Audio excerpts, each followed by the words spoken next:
6:30. We're starting up. Oh, we're already recording everything. Okay.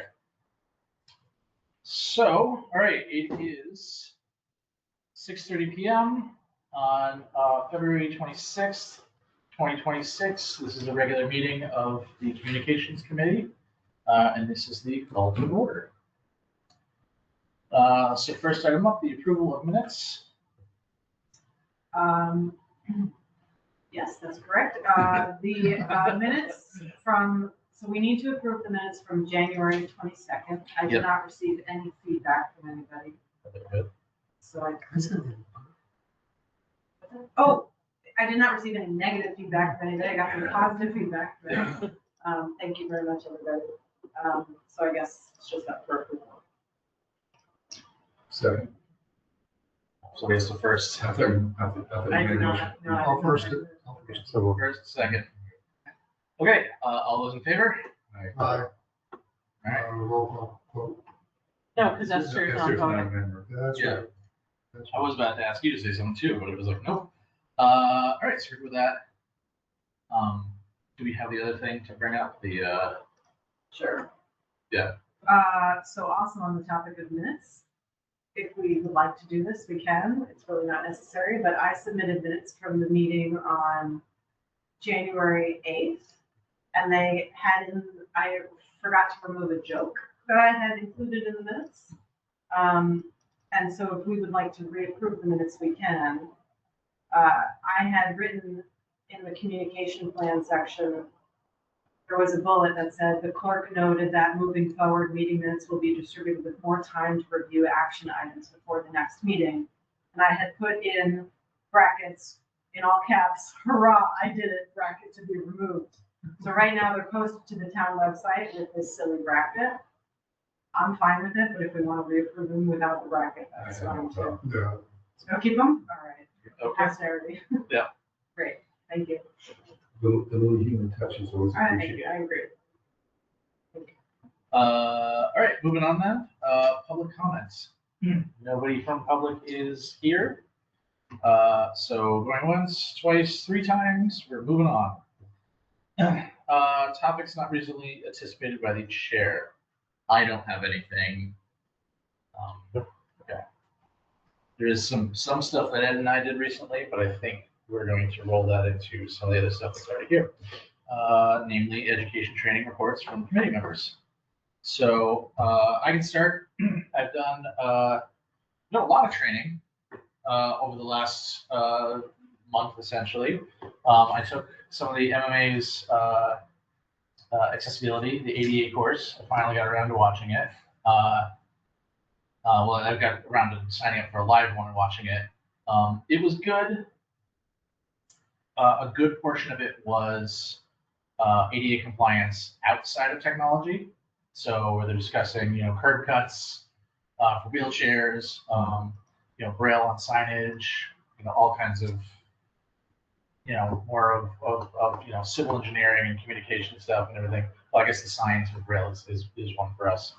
But there was a lot of stuff outside of like being compliant on our website, which is good. It's good to know those things. It's good to be up on them, but it's a lot of stuff that I'm well aware of. So it was kind of, for me, it was like, all right, there's little tidbits in here, but I do think everybody should watch it. It's like taking training over.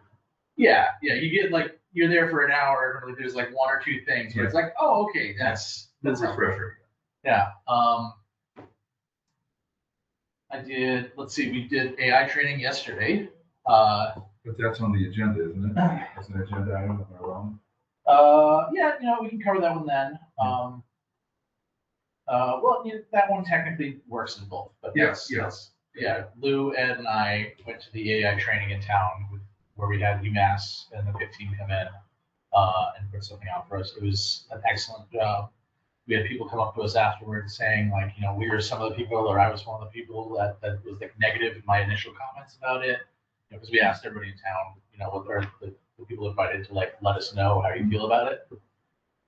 And they're like, actually watching this has changed my opinion. That like, we'd be super cautious, but like, we had a bunch of town department heads, police, fire, library, Some of them are actually using it. Yeah. And yeah, explain like what they're using it and what they're using it for. And a lot of people were like, I think that was the best part, where people were like, this is excellent. Seeing that people are already using it, what use cases there. Again, I'll talk about that later. On the topic of AI, I was in the Granbury Library with my kids. In the kids section, in the new book area, they had Understanding AI, which, you know, it's a kid's book, but there's actually a lot of stuff. It does a great job of breaking it all down and explaining like down to the science. Those flow charts. Yeah, so definitely take a look at it. It is the Osborne Understanding AI. If we want to tackle here, you can reach your hand up first. So I read through that, and I think it was, you know, if you could do a good job explaining AI to a child, you could probably do a decent job, you know, with anybody, right? Breaking it down to basics. So I think it's a great book to read, and it's available for free to rent at the library. Granby, not Belchertown, but they're all same. They are the same. Okay. And the last thing is slipped my mind. I did take another training course. Okay, so I'll make my comments on the AI because the AI section is more about future steps than. It's true. Yeah. So what I learned was there's a company out there that wants to make money, and that AI is just a tool. It's software. It's not an intellect. And so and they want you to be comfortable using it. So they add all these things like good question, way to go. So you keep on using it over and over and over again. So they also, we were told that this is not AI, or by the computer scientists who do research on AI. This is at best a weak AI on a specific task, and that's what it's meant to do, and that not only that. So it's not a cognitive or self-teaching tool in any stretch, by any stretch of imagination. So the one thing that I took away from that I really like is that he said your questions and the parameters you put around the questions are probably the most important thing for finding what kind of return you can get. So the one thing that does scare me though is that you buy it and trains you. A lot of these people buy it and just start using it and by what I'm going to say just by question or trial and error, they come up with learning how to do it better. But you start off and you're probably doing bad things with it. Start off is one of my fears. And they would not recommend anything for us here at Belchertown with appropriate software. And assume that is these people know their jobs and know what they need to get. And it's not for them to tell us what it is. Yeah, not in the sense that like don't use AI here. Yeah. Like you can use it, but you need to be very careful which tools you're using, and it definitely within our policies we need to help determine what we absolutely shouldn't be using. Well, you were saying that, yeah. Yeah, and but otherwise it's even with all the AI systems, it's the right tool for the right job. So I have to say it's okay with feeling a little better about using it, knowing that it is a software tool written by people who are out there to make money. Somehow that's just made me feel weird.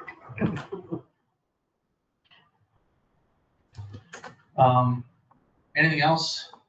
I feel like I covered your stuff. Yeah, I went to an AI for marketing workshop on February 3rd out of Berkshire Community College in Pittsfield. There's an organization out there called Berkshire One, which is a conglomeration of their Chamber of Commerce, their tourism, Economic Development Council, and one other thing. They merged them all together to get them back to their home. And they're putting on a whole series of AI workshops out there in conjunction with Berkshire Community College. So I went, the one that I happened to get to go to was on a AI for marketing workshop. It was okay. Not the greatest thing in the world, but I was impressed that they were doing it. That's what really did impress me, is that they had the foresight to put this stuff together and deliver this stuff out there. You know, so. And I would say we got great praise from these guys for doing it here in Belchertown, being ahead of the curve also. So it was, the three speakers were locals that use it a lot. Does that make them experts in it, like the UMass people? Not necessarily, but it was okay. Not 75 minutes. So, put it this way, for something I paid for, I wasn't impressed with it. And I kind of expected a little bit more bang for my buck out of it. So. Did you learn anything that we ought to know? No, not really. Okay. I know they mentioned a few more AI platforms that I had not heard of. I was kind of interesting on how extensively this one person is using it. He drops his daughter off at school in the morning, and then on the ride home, has ongoing conversations with ChatGPT in his car while driving. It's like, it's kind of interesting, but also Do not recommend that. I wouldn't either. And also I was thinking, wow, the power consumption doing that, Huh. So I found that interesting. So What does he talk about? ChatGPT has a voice. Yeah. Oh, I Yes, know. yeah, you have a mobile one, you Okay. can speak to it instead. It speaks back. Okay. It speaks back. I think that sums up a lot of the AI stuff that you can attend these days. Like if you're using AI and you feel well versed in it and comfortable and you feel like you could teach someone else some pointers, no one's gonna teach you anything you haven't already figured out on your own. Well, I think it's such a wild west that we could probably all go out and teach AI and look as experts. I mean, it's that new. I mean, I remember one guy told me one time, the definition of an expert is a guy shows you the age with a bag of slides and is 50 miles from home.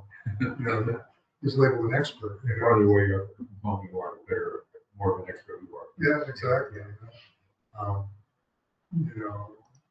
So it was interesting, and I was just curious really what they were doing. But it probably reinforced things you already knew. I didn't learn dramatically anything. I will say, as somebody who used to work in marketing, like all of the stuff, like I don't necessarily see a point in AI handling it other than unless you had a program where you could tell it, okay, I need to use this copy with whatever background you pick, like a purple background, blue background, and segment out users by like location or weather or any of the other stuff that you can track.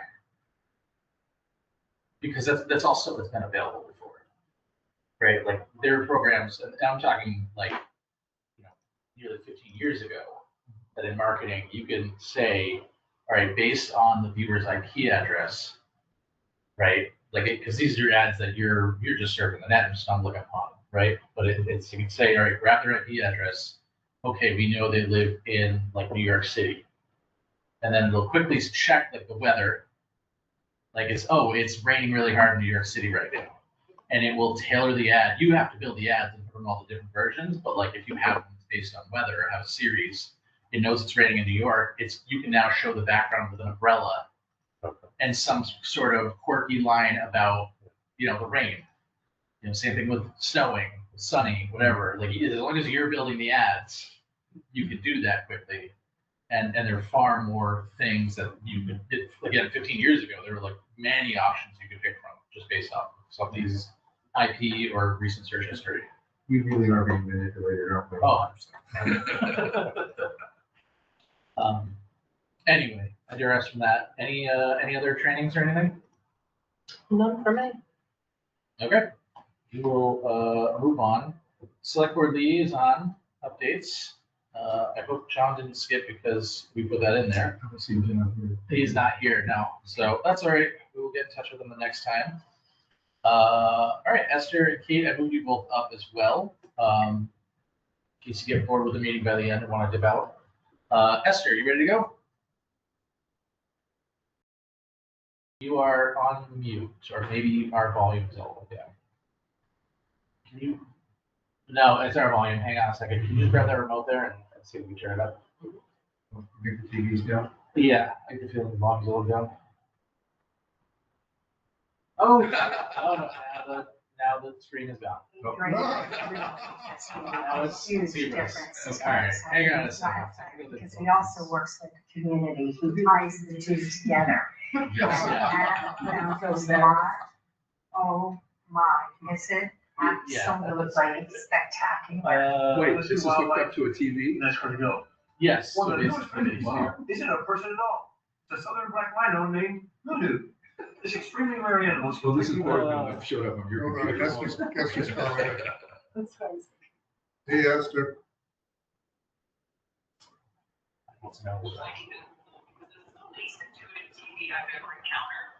Super hard to find your way back to go to. Yep. Volume on me though, there's a plus minus on the owl itself, because my sound should be coming out of the owl. Yep. get back to back to this go-to-meeting. Okay, so the best I know, I don't know totally. I believe you use a button to the right, and then you look for something like hub, like smart hub. Yep, that looks good. Well, let's hope that worked, because she just cut it. Esther's gone. You choose your content. There we go. There we go. We're getting close. How do we make that big? I'm hitting the main select button. Okay. Oh, rhinos too, we get both. It's like you forgetting the up arrow was gonna turn the volume. Okay. Okay, look upper left there. That's right. Thanks, Kate. Happy to help. Upper left, yeah, we don't want the multi-view.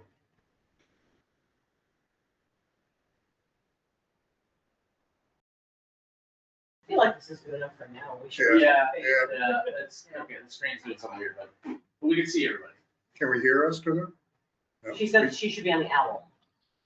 Oh, I don't know whose phone this is. That's mine. Okay.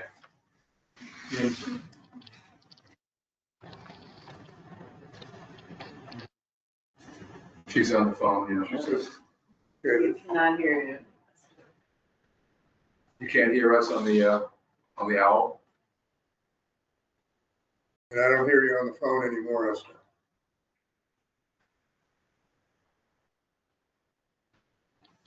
No, hang on. Okay, I got you to speaker now. Okay. You hear me? Okay. I think there's a home button on the remote, on the TV remote. I'm hitting it. I can't see the screen, so I don't know what's happening. What Oh, happened? no. Is there a home button? We went back to TV when we hit that. Do you see Oh, TV look, we're when now we go on. to TV? What? Do you see TV when we go there? Okay, hang on.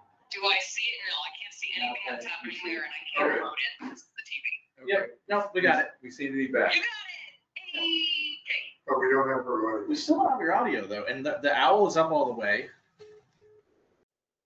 Hang on, Esther.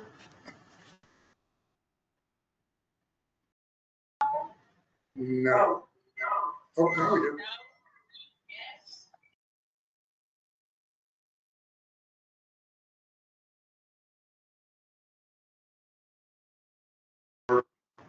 We're trying. So we're full audio on the TV. Yeah, when we hit the audio, it shows the audio on the TV. Audio. Yeah. Is she talking to you?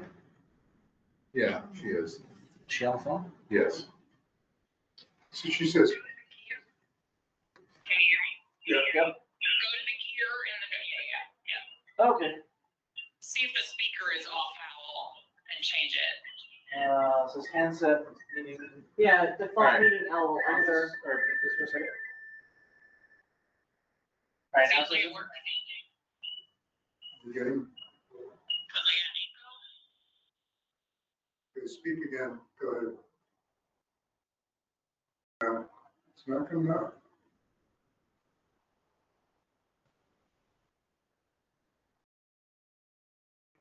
She said she's gonna remote in from Okay. It's the freaking TV screen. We're getting feedback from someone. Well, because the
No, No, not out of the owl. a few times now.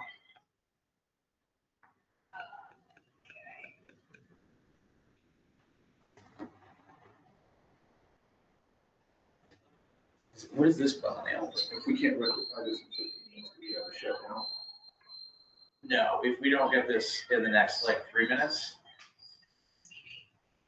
Turn off the TV. No, it's just black screen. I mean, we can see you mousing around, that's it. Essentially.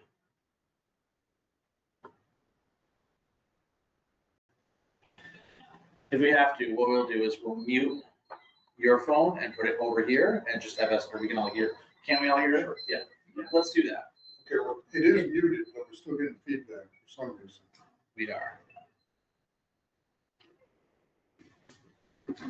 Okay, talk us.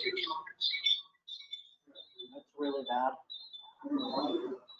Oh, because How about I, well, she just said, mute her volume, okay, mute? or mute her microphone. No, then we won't hear it. We'll hear it through the phone. The reason why we're getting feedback. Oh, Esther, mute your volume, mute your microphone on your computer. She's gone.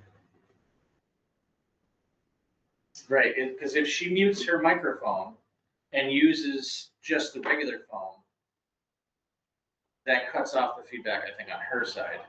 She could also log out of the meeting here, log back in with the option that her speaker's gonna be calling in. Right? Yeah, or just call in, connect to GoToMeeting from her phone. Yeah, yep. Esther, would you mind doing that? Chicken Harrison. Yeah, cheap.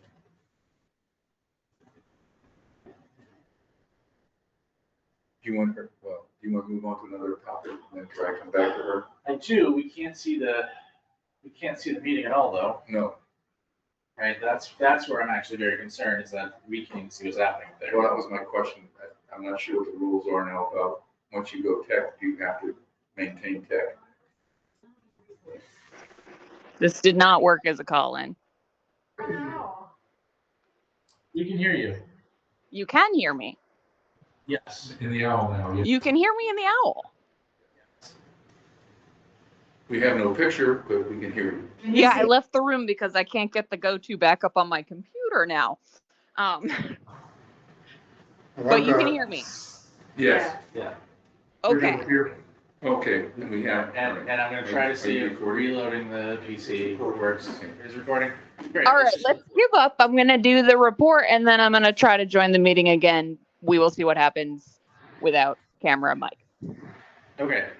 Okay, so my report is that I joined the AI panel. That was good. Our new intern through Easter Seals started today. We're really excited. We're formalizing our internship program a little better this time. Nice. And creating structured projects for her. That's the intern that we have through Easter Seals. So it's paid, but not by us, by Easter Seals. And our new PA started last week, who is, her name is DK. We're starting to move really fast, which is awesome. People are really on it. That said, equipment is all over the freaking place. We're going to start a new school committee camera setup next meeting. And in the select board room, we're almost ready to deploy the new microphones and our cameras. I hope that the next meeting I will give you an update that both spaces are stable. Are these after the YouTube cameras versus the streaming cameras through BCTV? I don't know how to answer that question. Which space are we talking about? In the select board meeting room, the cameras you're putting in there, are they YouTube also, or are they going to be through the screens? Yes. Yeah, it'll be everything. So the plan for the select board room, we've got these new microphones that are the same as the ones that we had, but permanently in place. We're going to get a good mix going with that we can take for BCTV, but it can also be an input for the meetings that happen in the room. And then we have 2 cameras currently hooked up and working in the select board room, but we're working on adding more inputs. So does that mean you're going to take the existing equipment out? Say it again. The existing equipment, is it now redundant and disappearing? Yeah, well, it crashed. The Blackmagic crashed. Oh, So wow. we're replacing with a computer this time so that we can start doing more things. I was not aware. Okay. Yeah, yep. Kind of a perfect storm. I would say that's the end of my questions. Okay. Yeah. Actually, I got a very quick question on equipment. Mhm. Back when Frank was working for BCTV, he had a weather device that was on the roof of the BCTV building, Yes. and he was able to like access that through like a website, I think. It was 193. Yeah, and is that still available? Is that still something that is up and running? Is your question whether it's from that one or not? So we're now using a different screen sharing program that's got a interface that's a little easier to read, and that's grabbing from the school's weatherbane. But we still have ours also. I didn't know the school had one as well. They do. Okay. I'm just curious because I would love to get a live weather report widget on the Belchertown website. And to be able to say that this is data coming from the center of town or near center instead of like, this is approximate data coming from, the weather service. Yeah.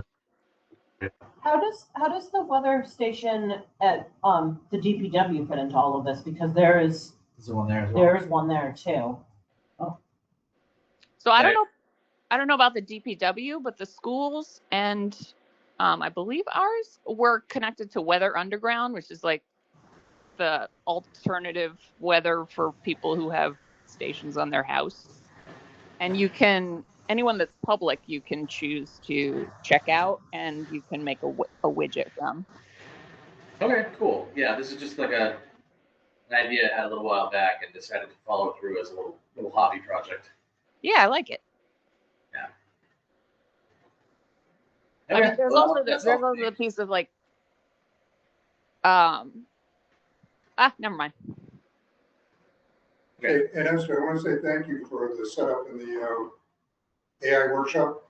Appreciate all the work you put into that. Yeah, no problem. It was great. We're killing it with the wireless now. Yep. No, it worked really well. Thank you. Yeah. Do you have anything else? That's it for me. Okay. Thank you very much. Yeah. All right. I'll be back to listen. Yes, thank you. It'd be great if I don't know why we don't see the screen anymore, but it'd be cool if we could get that. Are you still I do. It'll be right back. Okay, thank you. Okay. Okay. So I have a lot of different updates, but they have to do with things that are further down on the list. So I'm going to just kind of keep it to the things that aren't on the list so far. Yeah. The biggest thing that I've been working on kind of since the middle of January is the annual town report. We have everybody's report except for one committee. We have reached out to other committees that have never had an annual town report before and given them the opportunity to provide reports to departments, and they have some of them. Some of them have declined. So it's still not as full and as encompassing as we might like, but we're collecting more committees, if you will. Isn't it like required as a committee to provide an annual report? It is. And they just flat out said no. We're not Yes. criticizing you. This is. Yes. So speaking of the annual report, instead of listing everything in their alphabetical order, which is how has been done in previous years, and it doesn't really make sense because you're looking at one report and then it goes to something else not related. I'm putting them together into sections. So like a section on like business and a section on agriculture and a section on public safety and a section on the schools. And what I've seen other municipalities do, kind of going through and looking at, because there's actually a contest in the Commonwealth for the best annual report. So I like pulled up the winners from the last several years, first, second, and third place, and saw what they're doing. Like, hey, you know, if they're the winners, they have the good ideas, like, right? Like, let's see what they're doing. So I looked at a bunch of those different ones from different years, like good ideas about how they're separating things and sorting them out. So I'm anticipating it being like ready to be reviewed within 2 weeks. And right now, each department has already reviewed all their information, all the committees. So like as they came in, I was putting them in and sending them back out. So that way people could be reviewing them right away and giving feedback. And some of the feedback's been great, like some departments like animal control came back and was like, hey, can you put in all this other information for me? And it was great to like have this and be able to round out the report. Like they want to include their hours of operation and all this other great stuff, like things that should be in there. Because it's not just what did we do as committees over the last year, it's what did the town do, right? Who is the town? This is the report of the town in 2025. So I'm hoping that there might be 1 or 2 people on this committee that are willing to kind of like be a first look at it, if you will, and be like, hey, Kate, I went through this and like, because, you know, I'm at the point where I'm so far in the forest, I don't see the trees anymore. So somebody or 1 or 2 people from the committee take a look at it and be like, you know, why don't you move this here? I think this makes more sense, kind of thing. So I'm looking to see if there's any volunteers for that. That was like my, you know me, I always come to these meetings with an ask. I volunteer. Thank you. Awesome. Appreciate you both. I'll look at it if you want. Okay, perfect. So that should be coming to a mailbox near you within, like I said, the next 2 weeks. By the time we meet again, we should see it. So, and I really appreciate the time to kind of go over and look at it and provide that feedback. So, and then I would save all the rest of my updates for things as we talk about them. Will it be Word format so we can comment on it or? Negative ghostwriter. Said negative ghostwriter. Talking about bad jokes. No, I'm making it in InDesign. So it'll be a PDF file. But you can use, you know, mark up PDFs any way you so like. Okay. Because we can't change the wording of it. Right. Right? We're only talking about changing, like moving things around and being like, oh, did you think about adding in this one detail? Like something that like, oh yeah, we should put in that information, right? Like something super obvious that, like I said, I can't see the trees anymore through the forest. Yeah. Could use that kind of feedback. Can you do graphics? Can you do photos, graphics? Yes, so we had a contest for the cover art for, we got 20-something submissions. And then those that weren't selected for the cover, we're using them throughout. So I'm using them like as a sectional page. Oh. So at the beginning of each section, there's a nice image, and then there's like a little list that, so like in the government section or business, it says like, you know, HR, human resources, finance committee, EDIC, all those like businessy kind of things in one section. But there's a big like color photo before you get into each section. And then some departments send over photos and committees send over photos to use. Other ones I've been like just going and pulling them off their social medias or reaching out and being like, hey, send me some filler stuff. Okay. Because some of them are huge, like, you know, 4 or 5 pages of just text. And you gotta break up the eyes a little bit. They always told me year after year that I wrote too much and cut it down to 1 page. Yeah. So like this year I absolutely couldn't. There was too much content. We did a lot. So it was like, well, it's 2 pages, and I even apologized when I submitted. So interesting to hear that there's up to 5 pages. Oh yeah, Next time. some of them are incredibly long, and some of them are like, we met 4 times. Period. Yeah. So. And yeah, that's it. Like I said, I'll save everything else as we get to it on the agenda. Well, speaking of, community partners policy is the next item. So unless there's other questions for Kate about her report, we can move on. So I sent or resent a copy of the community partners report that I had put together and sent over to Ed for his feedback. And Ed told me it was fabulous, and he had no comments, which You're welcome. I feel like something should have been changed at least. So, I don't know, do we want to read through it? Did everyone get a chance to read through it? Like, where do we want to go with this?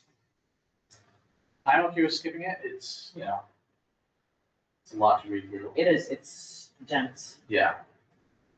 So yeah, I'm okay with skipping it. We could always submit it into the meeting notes. Everybody's read it, yeah. I also thought it was excellent. Yeah. I had no comments. Are there any sections anybody wants to bring up? Anybody who didn't respond? I'm gonna have to say, I don't remember this report. I don't know when the last time we saw it, but 2 weeks ago, a month ago, months ago. You sent it again recently, right? I did, I resent both the things that we had to talk about recently. Huh. It never showed up in my computer, I guess is the answer to that. That happens. For all I know, I'm emailing it to your UMass address when I shouldn't be, but I know you told me not to do that. I'm happy to abstain.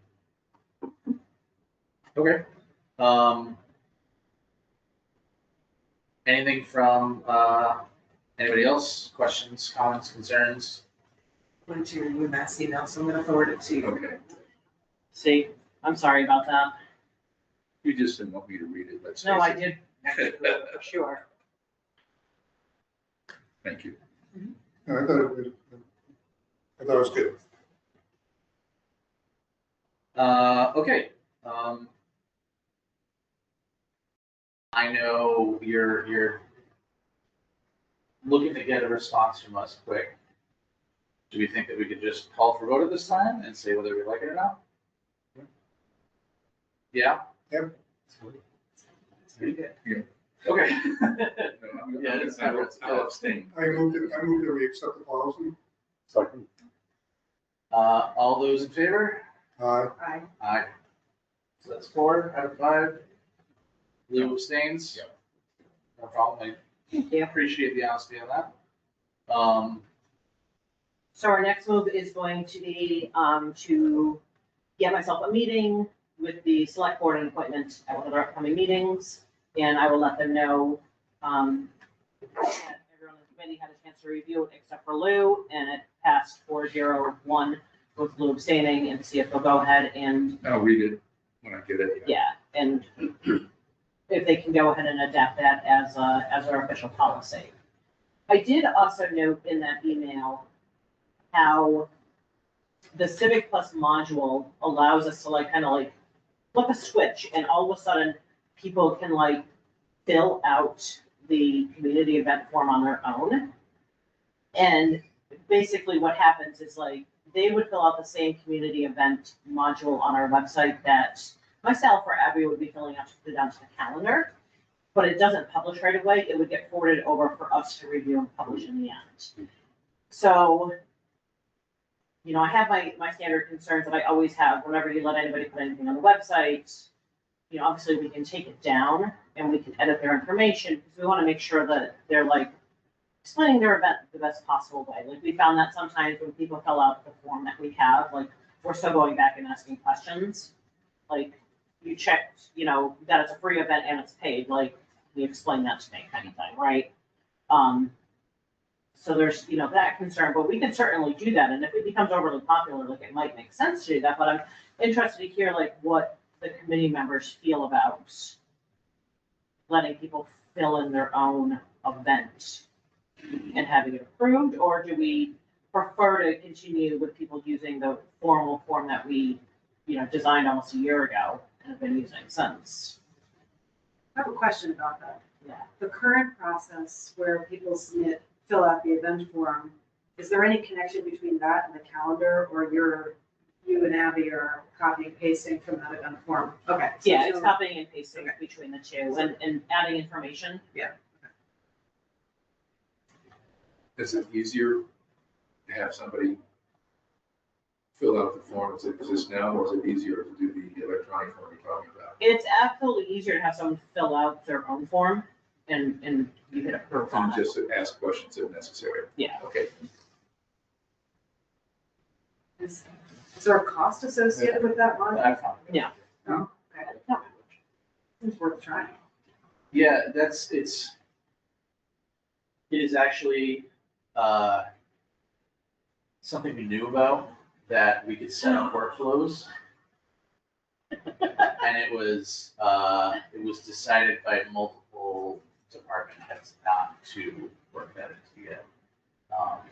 Maybe one of those things that we can go back to anyway, if we can isolate it to this specific form, that would be best, I think.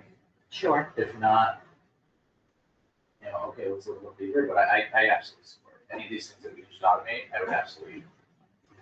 So part of, part of making sure that like when people put things in the form, like we want them to put it in a compliant format. And thankfully, like Civic Plus already has some guide rails set up for that. So like you can't type in a time and have it not be typed in correctly. Like they go back and they're like, you gotta make it this way. So that's like super helpful that they're doing that. And then they have another module that we don't use currently called locations. And if we enable their locations module, and I'm meeting with them next week to learn more about this, but if we enabled our locations module, or it's enabled, if we actually used it, it would make it so that when you're setting up a meeting, you can like hit the drop down and it lists all the locations. So then we stop having people call this the Lawrence Memorial Hall versus the Town Hall, because we're all calling it the same thing. Standardized. Yeah, and we have to have the standardization when we do the ADA compliance, because that's really one of the backbones of it, is everything being consistent. So that's like another kind of piece to look at. So if we have like locations for people to pick for drop downs, and we have all the school places in there and all the different meeting rooms and stuff, like it's gonna be less up for interpretation. Yeah, the locations is something that I started to look into, but it was definitely something, it's one of those tasks that like the town really needs to set up, right? Because I don't know all the different spaces and what they're capable of and whatnot, like, because you can get very detailed in that, Yeah, right? yeah. You could list every, you could list every building that's in town or any space that you could borrow, rent, or whatever, down to like playing fields and stuff like that. Yeah, so like you can like take this building as one space, and then you can put sub things under it, so you could have each of the different rooms you can get under there. So you could click first the location for the town hall, and then you could click the planning board meeting room, or you could pick Chestnut Hill Community School and then pick the pool from there, or pick pickleball courts out or something like that. Like it. And you can create groups, so you can say meeting space, it'll show you all the meeting spaces through town. Whether it's this room, the rec department, they have one, the police department. Yeah. So you would get a list of all of them that you could use. With each one, you could put in which resources are available, right? You could say the auditorium and say, space for 50 people with chairs and tables included. Yeah. You could say, free Wi-Fi available. Yeah. You get down to the real details. And then after you have them all in there, you could take it a step further, which we don't need for right now. So like for setting it up for people to put in their own events, we would want them in there to make it standardized. But if we got to such a point, you could set it up so that people could reserve their own meeting rooms without having to go through a human. Like you could see a calendar of like, when is this space available? Block it off for yourself. No, my question is that, is there only one person now controlling all these spaces? I mean, the rec department kind of schedules their own space. So, Yeah, so the rec department schedules their spaces, Fender D House schedules the space in here. But if you want the old town hall, that's the rec department. And that's kind of one of the things that can make it hard to do business in town, is if you don't know who all your different players are, then you don't know who to go and ask to get your space. Sure. And is DPW involved in any of these setups or teardowns? No, but that's Yeah.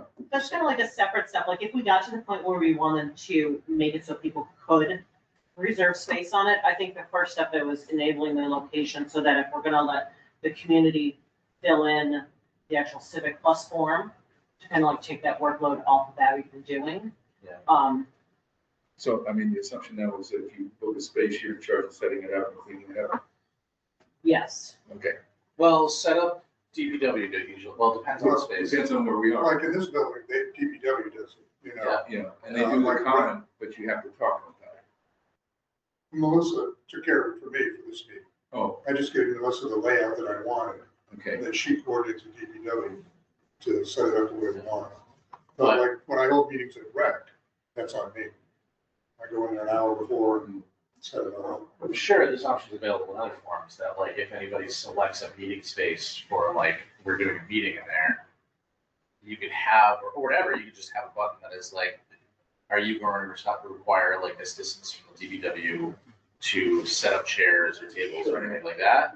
Is there a And then cost involved? Then it emails them. So that's like kind of what I'm gonna, and this is, I guess part of the website too, is when I have this meeting with them next week, I'm gonna learn more about it. Sure. Because there's like, right now, there's a bunch of preset fields where you can like check boxes for like amenities that the space has and stuff like that. But then there's like a box for other, like, you know, what does that do? Like, can we customize it to our needs? Because there's some things on there that like, we don't have pavilion space to rent in town.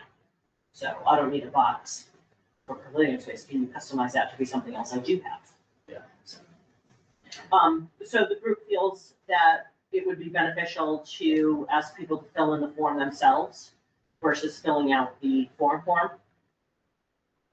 I think so, yeah. Okay. Is it, one question, is it like, how does it work when you make edits on the form that the public fills out? Like, is that easy to make changes to that? Yeah, so we can easily make changes to it, and we approve it before it goes live. So you make the edits to it and you approve it. The only downside is, and we could put a process in place, but it doesn't tell you, like, there's no, if we reject it, like an email doesn't automatically go out and tell them we rejected their event. But just like how currently we tell someone we put their event up, like I would think that we would do it both ways, like, Yeah. thank you, your event has been accepted, it's been published, here's a link, and then we copy all our different partners, BCTV and the newsletter and everybody else. And then if we reject, we would just reject and not tell everybody that we rejected the event. Awesome, thank you. Did you guys making my life easy tonight? Sounds like another work setting up the form. Well, definitely for the locations, like it's, I mean, what do they say, there's like 98 places in town, and even though all of them are not like meeting spaces or whatever, like some multiple departments will have to go in there and add their spaces. And I think it would actually be worth running that program for Abby and having her reach out to all the different. Hi, I'm the new caller.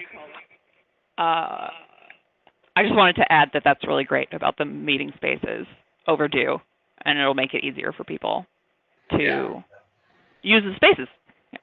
Because as Ed mentioned, nobody knows really who you're supposed to go to. Melissa will point you to the right person. That's all I really know. yeah, That's what I always tell Melissa, like, if she doesn't have the answer, I know she can find it. yeah. Like, I mean, Yeah. there is an inventory online on the website.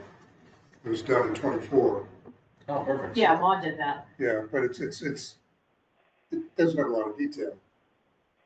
But I mean, at least it tells you what spaces. I mean, yeah, that's a great resource for setting this up. Good start. Yeah, so I was thinking like it would be a good project for Abby to work on, because she does do the calendar and this would be a kind of a replacement for her doing the calendar.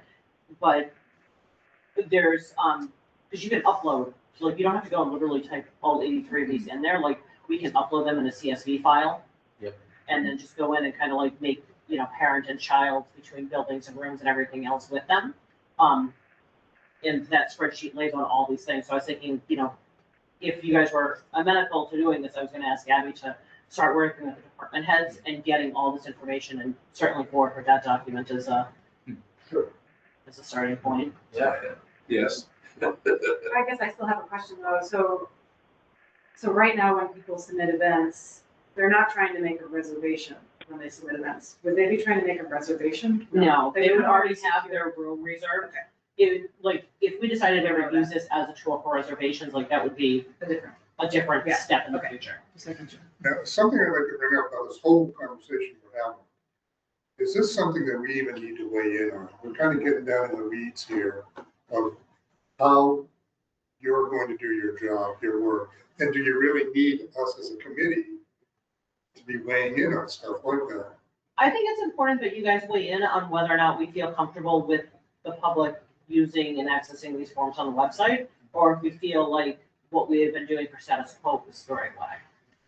But then the whole process of how you go about, Abby's gonna do this and blah, blah, blah. I don't think that's anything that we, No, as a committee, need to even, no, we got a little off track there. Yeah, I'd say the most important, oh God, never mind. Happy to know the process anyway, yeah. Also, I think it helps Kate to know that we're behind her, even if it's just a quick explanation, be like, yeah, that sounds wonderful, right? She could take that to Steve and be like, we have the support of the communication committee, right? I mean, to me, it's kind of like, the select board's getting into stuff they shouldn't get into in terms of detail, Yes. And I don't want us to go down that same road, but, that's why you're there, Kate, to do your job, I And try. We're glad to help, absolutely glad to help, but also we don't want to create a situation where decisions have to be made by committee, which we know how that All right, slows things down. I guess I'm a little confused. This is a request form. It's not a you've got the space form. Correct. It's, Okay. it's not even a request form. It's a, hey, I have a community event, and my community event falls within this policy that you find people just went and approved, and I'm gonna fill out a different form on the website now than the old form I was filling out. Okay. And the old form is something that the select board did have their hand in creating, so. Which they should, they might be. Anyhow, so yeah, so that's the next step.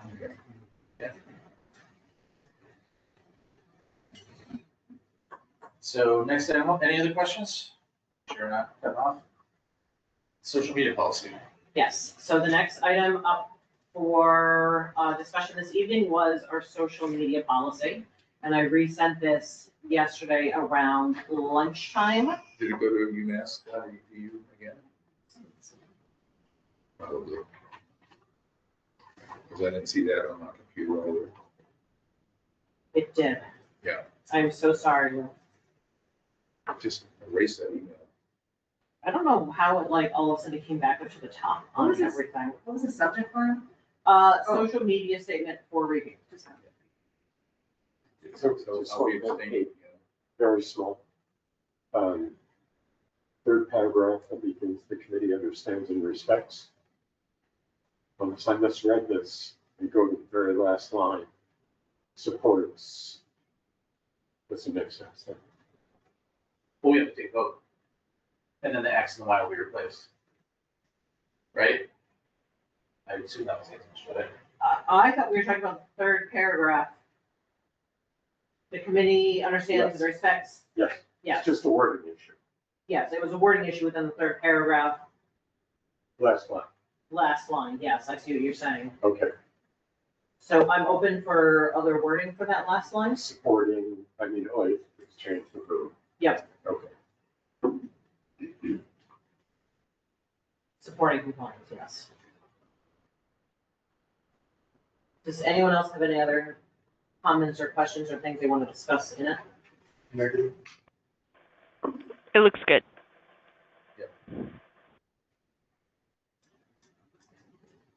I move we accept the social media policy, That's what I was about to ask. Social media statement. social Let's media not statement. Yes, confuse it with our actual policy. Yeah. I move we accept the social media policy as amended that Kate sent us on Wednesday, February 25th. So, All those in favor? Aye. Aye. Abstain. Abstains. Okay. Hey, we did it. Yay, we did it. All right. Thank you. Thank you, thank you, thank you. I have no further If you're discussion good, on you that one. please send. You send it to me? again. Yes, I did send it to Lou, I think. Okay. Yep. Excellent. What Thank is you. your email of choice, Lou? Lorraine at AOL. What about your Gmail one? Do you- I was gonna say, I sent it to your Gmail one. I get the Gmail, but my preferred is the Lorraine at AOL. Okay. Thank you. Okay, any other questions? Just making sure. Okay, AI in Belchertown Government. Take it away? Nothing happened. Nothing happened, yeah. No, we've had a handful of events. So we've been working a lot with the crew at Amherst, UMass Amherst, Public Interest Technology. But we've also been working with the Mass AI Hub. This was the group that we had to just keep pestering because they weren't getting back to Ed. But eventually we got in, and they're thrilled to have us. Our project manager there, Enoch, has been excellent in inviting us to events and getting us involved. And I think it's a win for him that he's getting like a municipality involved with this, like right up front. Small Western Mass town, making sure that we're well represented. So I think it's sort of like a win-win for both of us. Easy commute for them to get to and from. Yeah, sort of. They don't have to go far. We hit a lot of traffic today, but yeah. Oh, well, no, we're not talking about UMass. We're talking about Mass AI. Oh, the AI hub is supposed to get in touch with. Yeah. So I think I'll go in order of the events. Is that we had on Tuesday we went out to Cambridge. We attended a 6 p.m. meeting. That was more of a kind of more of like a social gathering. They had a couple of courses to learn stuff. We met some people from Amazon Web Services and their higher education department for it. They would love to get in touch with UMass Amherst and get more information on what we're doing. So that was great. Then we attended a meeting where they talked, it was a little bit more focused again on higher education and some of the trends that they're already starting to notice. There's something called, I believe it's EPOC. EPOC score, EPOCH. Epic.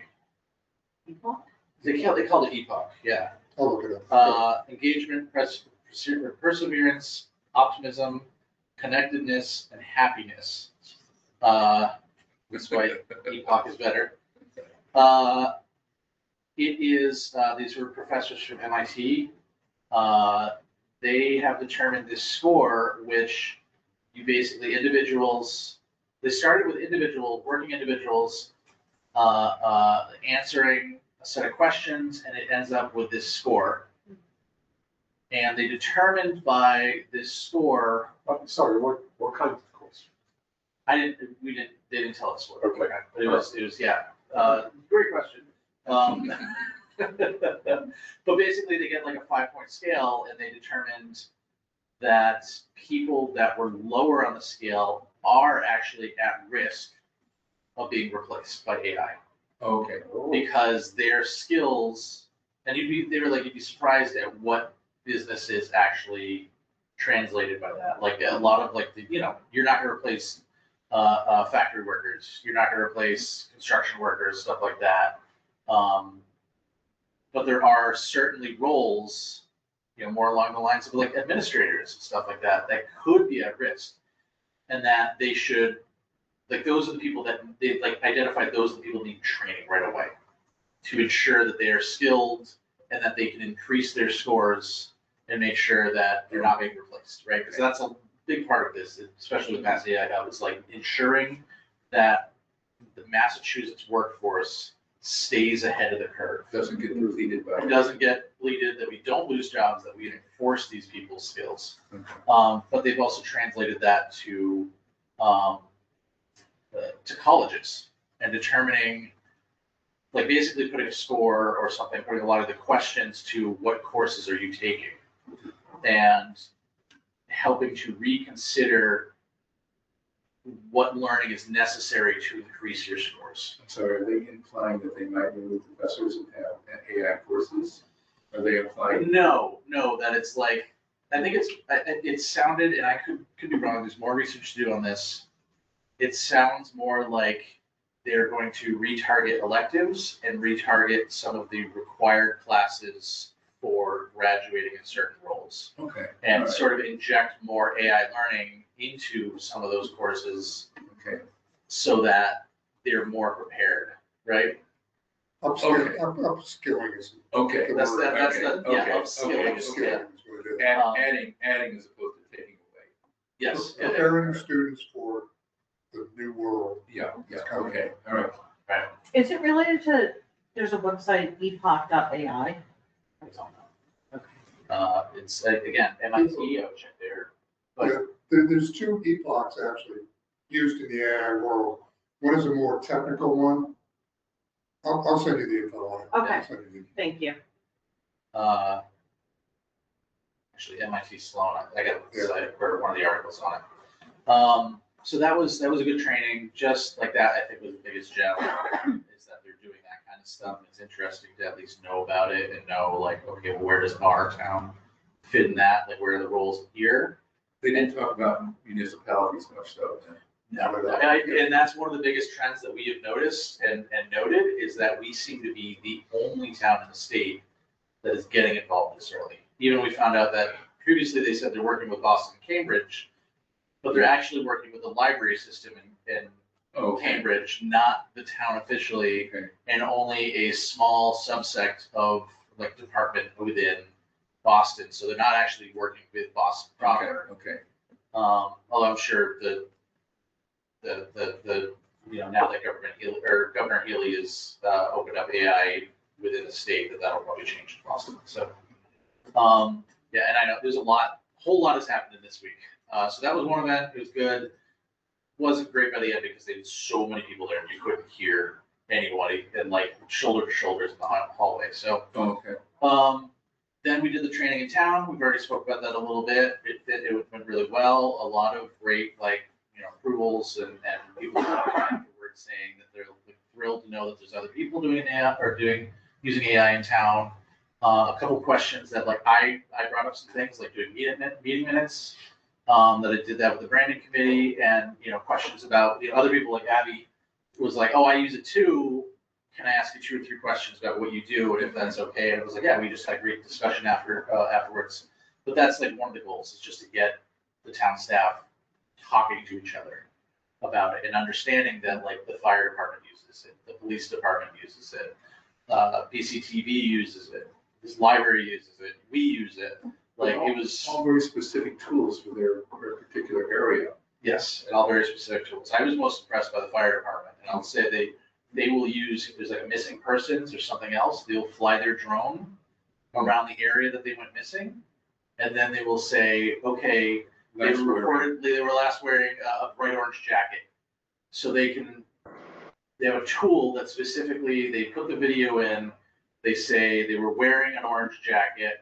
Or they'll put in a photo of it and it'll say, okay, we're looking for orange. It'll go pixel by pixel through the entire video. Wow.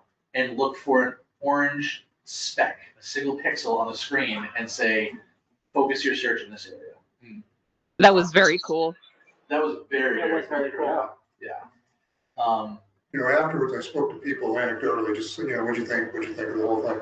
The panel part by far, everybody loved it. They got the most out of that. Hearing what their peers were doing when it came to this stuff. And I think that's what made people a lot more comfortable with AI, realizing it is being used safely and successfully already by people around. And it gave them ideas too, when they're talking about we're using it to help write grants, it's like bing, big light bulb goes off there. So but I will say they did focus at least 60% on some of the negatives of AI and really hammering home the need for privacy, the need for, all kinds of stuff. Well, the example they gave on how they could find information on you was kind of shocking, Yeah. How quick, even with a name and an address or a zip code, you could, if somebody was really tampering with the AI system and they mentioned I need this about this person, they didn't say that's actually happening in AI, but they're realistically, you could get medical records off of somebody by just having their name and address. Yeah. I mean, you could always do that for a Yeah. while. It's just faster now. It's much faster. Yeah. I don't know why they were talking about medical records though. That's a different category. That's HIPAA. Well, this is pre-HIPAA, but yeah, and in fact, HIPAA came out of some of this search that this woman was doing. Right. Yeah. So, and she gave an example, a real life example of how that was done at one point. Yeah, covered Right. well, yeah. Yeah, so it was like, oh, okay, like this is a real concern. I have to say, what Lou said earlier that you're somebody who's against it and is now more open to using it. I am somebody who has always been gung ho about it.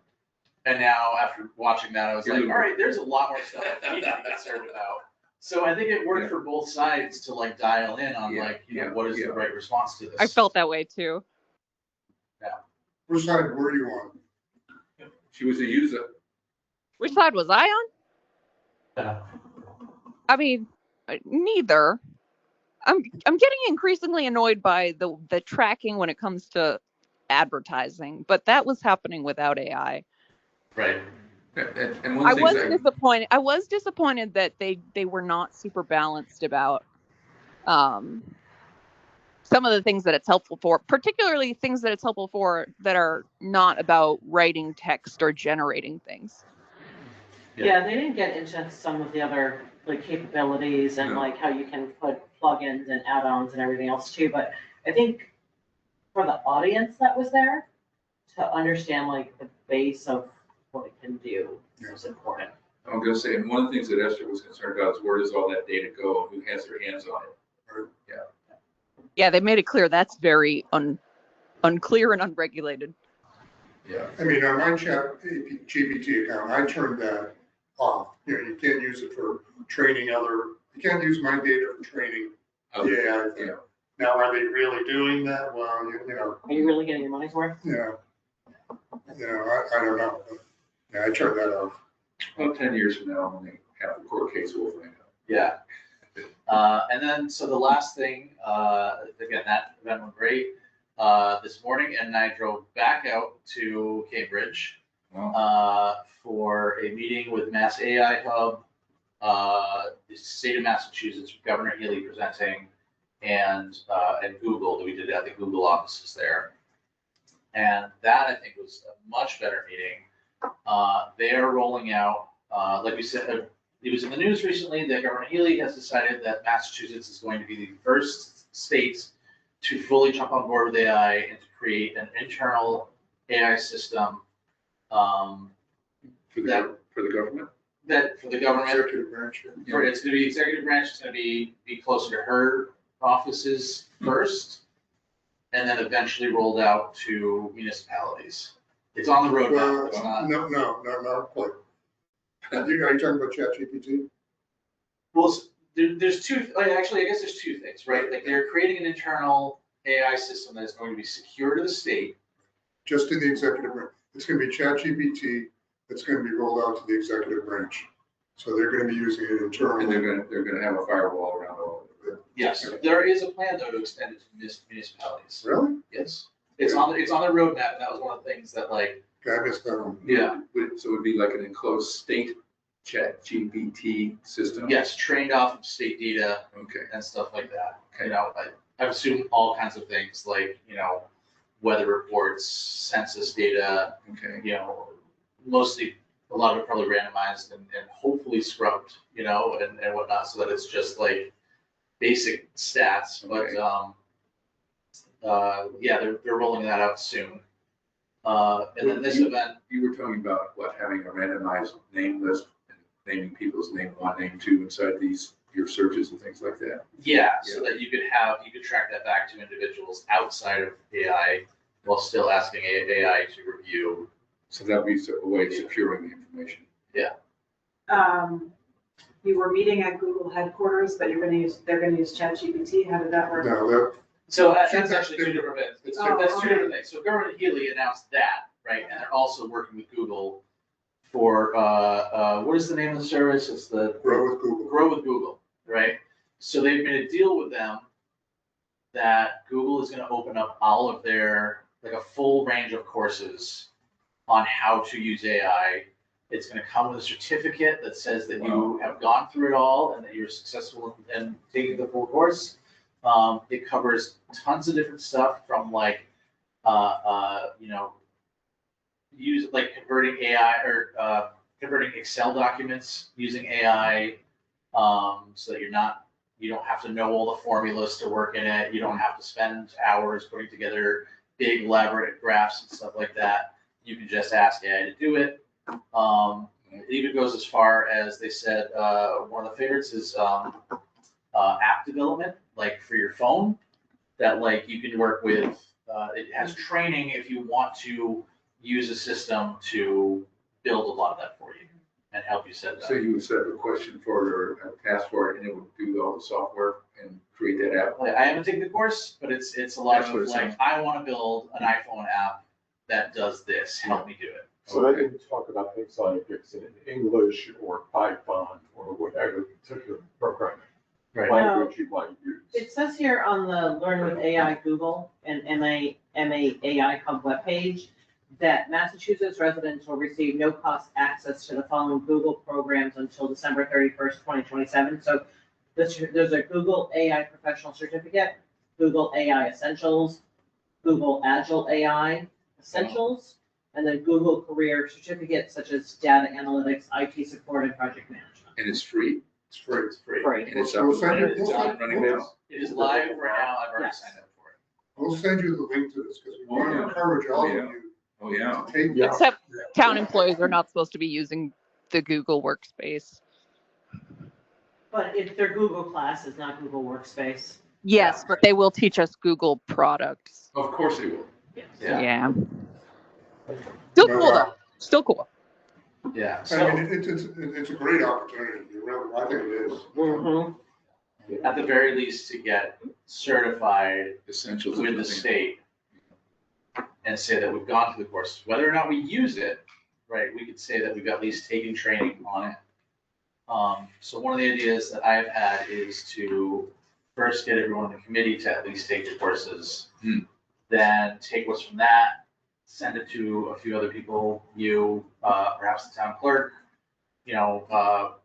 planning, whatever else, just let the departments know about it, let whoever wants to take it. Town But manager's again, office. we get enough people in the staff here to get certified, then we got a real story. We can then move that to taking some of, like, if we liked it, if it's worth it, if it's helping us in any way, we can help inform the other towns in the area that we're looking to work with AI, that we've mentioned like Ware and like the Quabbin area. And we can inform businesses, again, if it's worth it. We can inform businesses in town and say, hey, this might actually help you boost productivity or whatever else. And if it helps those businesses, then maybe we'll get more businesses out of it and becomes an economic growth kind of thing for a town. And you'll have a piece of paper. So you're good. I do have to say I love this idea. I don't know what Kevin would say in response, just because, again, if people are getting more comfortable with Google apps, it's kind of it might unleash a new tidal wave of people using the Google stuff that they're not supposed to at work. I think that's something that's worth the risk because. I'd agree. Yeah, I would. I think this is a great educational opportunity. I mean, Chris and I talked a lot on the drive back. It's a potential for an economic driver, really, because if we have a better educated workforce in town hall, that makes them better at their jobs, makes them more valuable at their jobs. If we want to hire people, they can see that we can potentially get good caliber applicants because they see we offer this ability, offer this to them as part of being an employee here. I mean, to me, this kind of keeps building on the whole concept that Chris and I had years ago of digital Belchertown. Continuing to go the schools, getting the schools to potentially use this. Again, it comes to upskilling.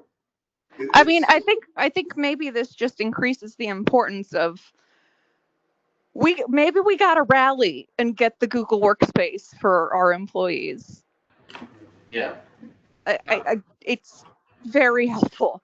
I forget what the concerns are, but For any, considering how much we rely on independent consultants and third parties to do work for the town, and all of them use Google Workspaces, Right. yes. it only makes sense, but we're way off topic at this point. So, what are the next steps with AI? Yeah, well, so, yeah, well, that's why I eventually got to that. What do you mean you want to go Is, home? is, you know, obviously continued efforts with, UMass Pitt Brew. You know, They're eager and willing to come back? absolutely. Oh, absolutely. Yeah, this is a full case study for them. This is the first time that they put practice to, or that they put their skills to practice. There was a survey that was gonna go on? There is a survey that will go out soon, Okay. to get feedback on the training. They want to try to host like a, you know, on luncheon table discussion where it's just like let's all stay on topic and talk about how we use AI in our jobs already, or get people who aren't using it to sit with the people who are using it. Fabulous. They want to do in, I think it was where they say 3 months, do another survey to be like, has your work changed? Have you actually given AI a chance? Good, You know, bad, or different. how do you feel about it, right? And what did you find that you're using it for, right? Because that's one of the big problems is that we don't know what different departments are going to use it for, right? There's very select. What needs they have. What needs they have. And yeah, what apps are out there to meet those needs? Right, exactly. So there's gonna be a big follow through. This is gonna be, I think, like a 2-3 year project that we're gonna be working on. Because they also need to build a case study out of it to bring and get grants and show their value to the UMass themselves, the chancellor, and then to grow that to the other towns in the area. So is that interdepartmental that they have going on there a standard now at UMass? You know, you've got the computer science guy along with the PIT people, or is he part of that group also? Well, they're all part of the school of computer science. Oh, all right. Yeah, Okay. Where do we find the free class? Where do we find it? I'll send it to you. Okay, thank you. Yeah. I got it here. Kate's got it. I'll send it to the right Lou. Yeah, thank you. But honestly, anybody who looks up, you know, Mass AI Hub, you know, the Grow with Google training, you could probably find it. That's how I was able to find it. Kate, what is it, AIHub.masstech.org, that one? / Google certificates. So perfectly. Yeah. Very good. Yeah, so the UMass stuff is we're going to continue working that for a while. The stuff with the state and Google, again, we're sending around the training link. I would love to have everybody go through it and give your opinions. It's all online training, so you can do it at any time, any pace. But yeah, I'd love to have us get through that. Like I said, I signed up like leaving the meeting. And then we could discuss. One thing too, when you're signing up, it doesn't happen right away. You have to wait for a series of emails and verification. So you're not gonna be in instantly. We have to prove we live in Massachusetts. Yeah. It does that, yeah, it asks for the zip code and yeah, whether or not you're a resident. Yeah. Because again, it is for Massachusetts residents, not for. And you'll see a page that says it may take 15 days for the courses to populate. No, it doesn't. Oh. But they just put that caveat in there for whatever reason, so. So yeah, we'd like to get that training, and then the hope again is to bring it to the town. So those are the big things that we have. Also, apparently Steve forgot to send us the revisions of the AI policy from like months ago that we got from legal. Yep. And so I haven't reviewed it. I haven't had the time to review it yet, but Kevin has reviewed it. That is not, so we got to get that reviewed and approved. So hopefully we can move forward with I'm that. assuming we're commenting on the AI policy and that legal's gonna be the final draft on that. They ultimately build the final draft, yeah, but we're gonna keep guiding them. Like the first version was all about just like using chat services, Okay. right? And having something, whether or not it's okay to have it write, you know, articles or reports or something like that.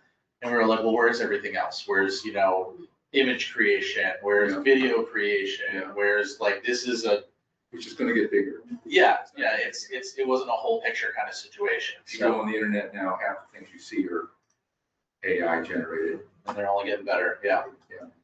I mean, it's gonna be a living document too. You know, this isn't the end all be all, you know, we recognize that it's gonna change. Will you send the AI policy to the revision to everyone? Yes, we do, yep. Yeah, I think that's it. Those three major things that are happening. The Google thing is really exciting. I mean, this week was a home run. I mean, it really was. It's amazing how stuff aligned. You know, everything came together. Yeah. It really was. Yeah, the meeting today, we were like one of what, 80 people? Yeah. And Wow. like most of them, like we were told, We were like two. most of those We people. were 2 of 80. 2 of 80. Sorry, yeah. And we were told they're like, most of these people in the room are like the CEOs of like some of the largest companies in Massachusetts. And, or a bunch of nonprofits that we ran into.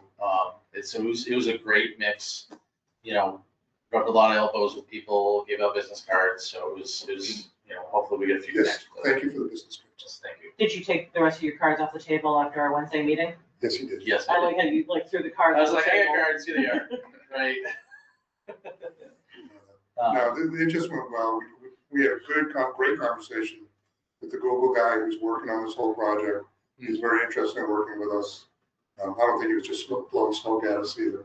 You know? Nice. It just, it went really, really well. Any questions, comments, concerns? Otherwise, That's true. thank you. Yeah. You guys have a home life anymore? Yeah, thank you for going to Cambridge. Don't ask my wife. Twice. Twice in a Setting week everything up. and doing a morning meeting Yeah, here. it's amazing. Yeah, I give all credit to my wife who's watching the kids all this time. I really do owe her some non-parenting time to like get out of the house and just be her for an entire week. How about next June? So. And the drive-in this morning was an odyssey. Oh, God. We got the backcountry tour of Newton and Cambridge. Oh, God. Really? Yeah, it was like every time we changed lanes, Okay. the time would change, the arrival time on the map we're watching. It was like, you go into one lane, and it's like, you'll get there at 9:57, then you go to the next lane, it's like, you're getting there at 10:01. It's like, oh, wow. I mean, it took us 2.25 hours to do an hour-and-a-half drive. Yeah. Well, commute time, I guess, right? Yeah, it was construction, traffic. Yeah, Yeah. just a lot, you know. Driving into the city for 10 a.m. is not Yeah. easy going, you know. Okay, Worcester next time. yeah, you just need to pad your timing a little bit more, but at least you're moving. Communication plan, tactical updates and stuff like that. I don't have anything today to present. I will email around everything that I do at some point, but Ed got me a response. I think you gave me a response. And I asked you a bunch of questions.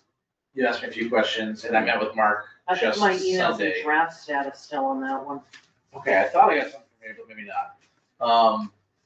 So I just have to take some of the feedback that I've gotten so far and actually compile it. So those are some of the tactical plans. So that is all on me. Sure, Um, sure, go to Cambridge, but no. Yeah, go meet the governor, but. Oh, she says hi, by the way. Oh, Okay, okay. she says, Oh, does she remember? Really? Yeah, nice. Yeah. No, she was like in the room, did her part and walked out, right? You know, as another total side, I hate politicians that do that. Yeah, You know, well, I mean, I'm here for the Veterans Memorial. I said my word by. she was there for the hour. She was there yeah, for she the whole sat hour. down and then took pictures with everybody involved, and then it was like, No. Yeah, out the back door. I understand her time is more important than, anyway, go ahead. Yeah. So yeah, communication plan wise, I have nothing, I'm sorry. I really want to get this done, but I just need the time to sit and do it now. So let's jump to item 13, the budget season explainer videos. Is that me? That was you and Esther, yeah. Okay, as far as I know, nothing has happened on that. Budget season. Right? Not ideal timing. I just hopped in my car. Yeah, we now have more capability to work on it, but we Okay. haven't started. That's all right. Okay. That's a step forward. Yeah, that is. Capacity is huge. Yeah. So Esther, I don't know if you need me on that, but I'm available, and if I can contribute anything, happy to do it. Okay, awesome, thank you. Okay, excellent. We're getting you to 8 o'clock mark, so we'll keep moving. Enhanced Town Warrant. And just for consistency, we're calling this the enhanced town meeting packet. It's called the enhanced town meeting packet. because we're not enhancing the warrants. Right. It's out. I wrote a memo for Steve to send to all the department heads and committees on what we're doing. The way we structured that, because at that time, and as of yet, they have not formally picked the date for the annual town meeting. That's going to happen Monday night. Just said, Which 5 weeks. Steve said, could we hold off on sending the newsletter until we have that date? And I said she plans on we can sending send it Sunday the 1st, but we can send something out. Yeah, we can send a quick. I just thought it was funny. I was like, can't we wait till after Monday? I was like, no, the 1st is Sunday. Anyhow, go ahead. The way we explained to everybody is there's a series of benchmarks, like 5 weeks out, you have to do this, 4 weeks. The bottom line is 4 weeks out from the town meeting date, everybody has to have their information to Melissa. Okay. To give her whatever time she needs, right? And then and the goal after that is 2 weeks out, Okay. it'll be published. That's the goal. Okay. So we're leaving it up to all the committees and the departments to figure out their own workflow to put all that information together, do all their votes, knowing that 4 weeks prior to town meeting, they have to have their information to Melissa for her to start compiling the stuff. And that way she has 2 weeks. So it's not down to the wire trying to put all this stuff together. What we're going to do is do it electronically. It's available in print, but we're going to push the electronic version, put it up to the website, get the word out, download it, and see how it goes. Have you decided what the format's gonna look like for it? I'm asking because there's, we have the minutes for our town meetings on our website currently. And in parentheses, they put how each committee voted under each section. And for whatever reason, a lot of screen readers are skipping those parentheses with the voting in there. And it was just an anomaly that I had picked up in the past week, and I made a note that I wanted to make sure I said something to add about his project. So whatever format we come up with, I think it might make sense to run them through a couple screen readers first to make sure we're not formatting something funky like that. That's just. I didn't get into specific format. Okay. I gave it to kind of Melissa in an email saying, warrant, explanatory text, how the committee voted. Okay. Okay, and the committee vote was like a table, but that Our had tables all, are terrible on screen readers. it can be whatever. Okay. Okay, it's just a suggestion. And the reason I went with the table was, okay, how did the select board vote? How did finance vote? Blah, blah, blah. But not all the warrant articles, everybody's going to be voting on it, So, Melissa said, well, I'll just pick and choose and just put the relevant committee in there, not list them all. Makes sense. And that sort of thing. So it's very simple, not elaborate at all. And it was just a suggestion. So if there's a better way that needs to be done. Yeah, I don't know if there's a better way or not. It looks like it should work. And I ran it through 3 different screen readers and all of them skipped that line. Because it's aligned with parentheses on each side. And I don't know what it is about that. That just made them all skip it. And I was like, kind of a funky thing. And I wanted to make sure I mentioned it before. We're not too far. The only thing that will be different is if a citizen petition comes in for a town meeting, it'll be up to them to write their own explanatory text. We won't be responsible. Steve won't be responsible. So is there somebody in charge of nudging all these groups to do their work? Also. I mean, I told her I'll help her out any way she needs, but it falls to Steve's office to do that. And I would hope that he's put feet to the fire for late. We're Melissa and I were talking about this. Once the board formally votes on the date, and she's going to send out another email with a specific date. This is the drop dead date. You have to have information to mention. And would you like town newsletter to start pushing this in April? No need, it's all internal. Doesn't need to. No, I mean to announce to the public how to get to read it. Well, yes, I think once it's live, well, it's gonna be tough because. Well, I'm not sure it's gonna work. Yeah, at some point, yes. At some point, I want to do a social media blitz and all that stuff. But let's see how it all comes together. And depending on timing, if it's 2 weeks before, that might be middle of the month. So it would end up just being like a one-off not a newsletter, but like, hey, Yeah. you know, this is a big announcement worth. Yeah. You're not gonna see a book at the meeting this time, Bucko. Hopefully. I'll write that down. That's what we'll send out. I'm sure you can include Bucko in there too. Definitely. So that's where that stands right now. Great. So it's enhanced town meeting packet. Put the bucko in brackets. To be removed later. It's like, All right, well, if there's nothing else, that is an excellent segue into the town newsletter. So, if you're ready. Yeah, good. all right, town newsletter going well still. The next issue will come out on Sunday. I wanted to report to Kate that we did implement the feature where if a recipient has not opened the email, they get another email, and that did increase the opens. So our open rate from last month was 87%. Amazing. That's So amazing. still 384. So, and I can just report that, coming up this month, we have at least one or two new contributors sending things. So we have something from the school committee chair, sending an update from the school committee, which we haven't heard before. And probably some others that are slipping my mind. Did you get an increase in readership?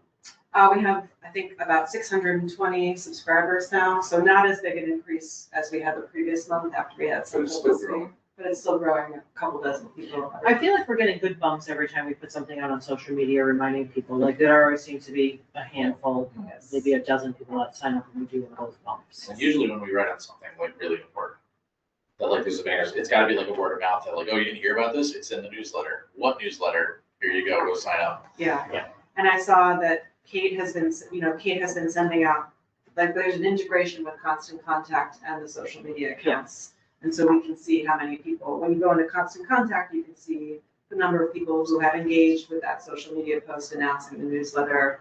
Any questions that came in, thank you for handling those. So that's been great. What if we asked John Ritter to kind of make it a standard thing at select board meetings at the beginning? Everybody out there, don't forget to sign up for the newsletter and emergency notifications. You know, every select board meeting, boom. And that way it would appear in the minutes and everything too. There's probably fewer people watching the select board meeting Right, than there are. I'm saying every avenue. I'd be surprised if 600 people were watching those, Yeah. or attending those meetings. Yeah. I just say every avenue was, you know. Yeah, very true, very true. I think that'd be a nice thing to ask John to do. I know. We put a big QR code behind it on the wall.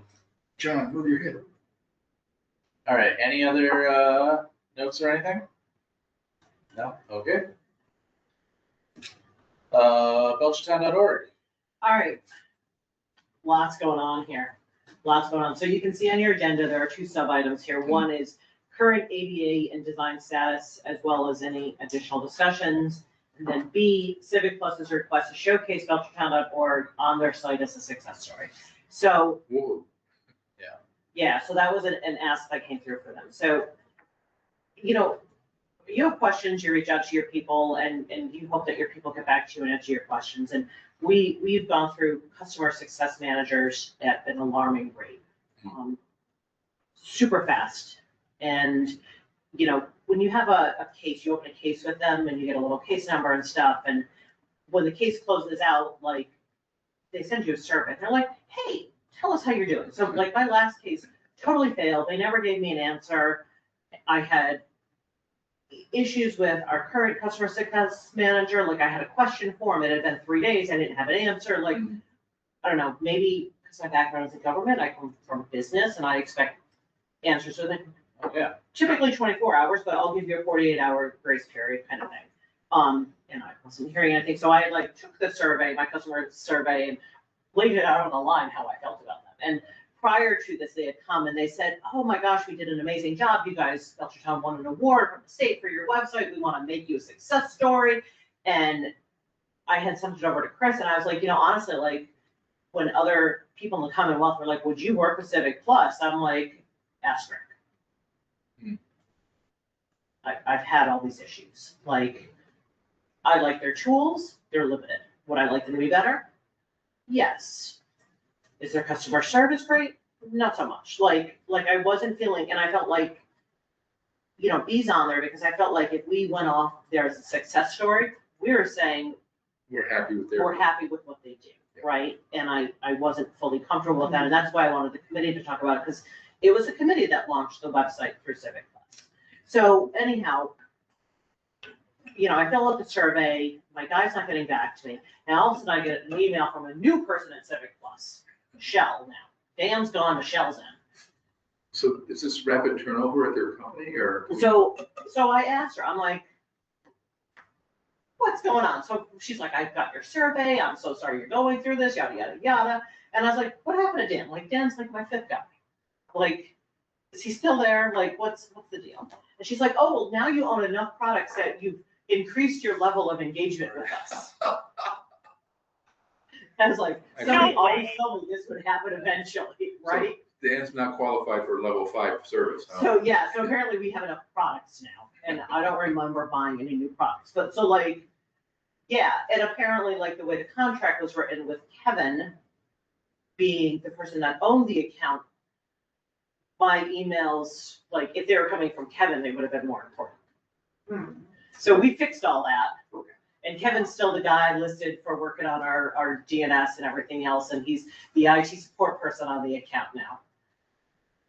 Okay. Kevin told us something interesting yesterday too, that this email that started this whole thing, you have a great website, we want to show you as a success, went to webmaster at Belchertown.org. Yes, it did. So it didn't even go to you or Kevin. Nope.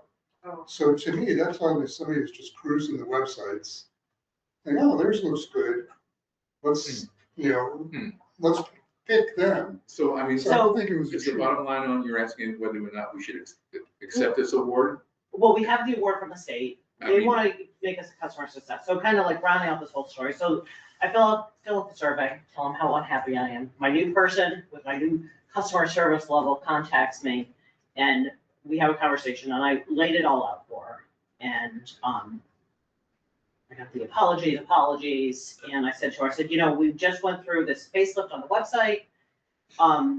I was ensured that everything you guys did was gonna be ADA compliant. I said, I've run this through the tools, the fonts are too small, the colors are failing, this is wrong, that's wrong. I was like you picked the wrong person to ask, you know, if you wanna do a customer success story. And I'm like, these are really simple things, I wish I could go in and change. And like, they had made a bunch of updates in the background, and they were like overlaying text over text with like opaque black backgrounds and all these funky things, and a lot of people didn't like how it looked, and people were complaining, and I was another one of those people complaining. And so they fixed our ADA issues on our website already, so that was fabulous. And she has given me a guarantee that, you know, she answers emails within 48 hours. I was like, are you one of those people that goes out of the office and doesn't put it out of office reply on? Because that really gets me. Said, you know, if we're at this new level, then I appreciate that. I appreciate you. And I don't know, maybe it's just me, like, but, you know, because Civic Plus owns 1 million companies, and they took all these companies and they like merged them into one thing. And you can like find a document that helps you do it if you own one Civic Plus module, but not the other Civic Plus module, and like, it's super frustrating. And like, so like they call like the drop downs locations, but like to edit them in a module, the module isn't called locations. Like what we were talking about earlier, like it's called something else. And I was just like, Well, kind of might be able to cut to the quick here, I'd say no. That'd be my feeling, is no. We don't want them to showcase And this. you don't have any track record with this new person, right? no, like she's been my person since we talked on Monday. Except that they did get the ADA changes fixed. Yes. Was it? They did get the ADA changes fixed. So, but that's And one she I- jumped right on an issue that I was having with some of Cindy's permissions on the website, which I appreciate, but yeah, we talked on Friday. So do So it we, hasn't Wait, even been a so- week yet. So are there still some ADA things that are a headache for you, based on how the website is set up, or that's all resolved? Oh, gosh, no, our website's not nearly ADA compliant. That's The stuff they control. The stuff that they control Site, has been isn't that, fixed. like, they should be making that more easy. Yeah, and like I said, they had given a guarantee that like the changes we were making wouldn't, like, I kept saying, like, I feel like it's gonna fail, and they kept saying, no, it's gonna be fine, and then it failed, and they were like, oh, I'm sorry, we'll fix it now. So anyhow, question B is, and Ed, already spoke up, he Well- is, We're still on 7 Plus though? yeah, we're still Yeah, on okay. plus. So is there a timeline on this? I mean, like, you have 3 months to work with this person before you say yes? I have no idea, like, Okay. all of our other customer success managers have failed much faster than 3 months. So my idea on this, or my thoughts on this, is I actually say, let's go for it anyway. Yes, the customer service has been terrible. It takes way too long to get some of these responses, though hearing that this new one is now much faster, we're finally getting the right responses. And maybe that's because we're paying them more services, so they're actually taking us into consideration, which is not great practice. But it sounds like a trying to get it right. But I'd like to consider, taking the customer service away from the product for a minute. And that, like, I worked in the revised stuff and it was miserable. You couldn't even change your own pages. You have to, like, reach out to them and ask them to do stuff, like, for everything. Now we have a whole backend system that quirky a little bit, but for the most part, once you get to learn it, it's actually very easy to make a lot of changes and set certain things up, build forms, put a blog post, event calendars and stuff like that. Like, it's relatively easy. And in many different departments within, the town have been able to pick it up and use it and eventually learn to become experts in their sections of the site. So I think it is leaps and bounds from where we were 2 years ago. I personally am very happy with the overall product. And it's every one of these CMS systems has its weaknesses. So you have to take that into consideration. Additionally, it's more press and more recognition. That's what you're talking about. For our work. Yeah. And for our town, right? We're gonna have this, Civic Plus is a national company. We're gonna have people from California, Washington, Michigan, wherever, right? They're going to be, if they're considering Civic Plus, they're now gonna see that the town of Belchertown in Massachusetts uses it. They have a really nice, clean website. They'll visit our website, maybe try even to mimic it. But that's what we did when we were trying to figure out new designs and stuff like that. As we looked at, tons of different websites and tried to pick the one that we wanted to mimic. And they guided us through all that stuff and everything. And I thought the training and everything was great. So if you split all these things up, I think that we're doing very well in a couple of these different buckets, and customer service has just been terrible.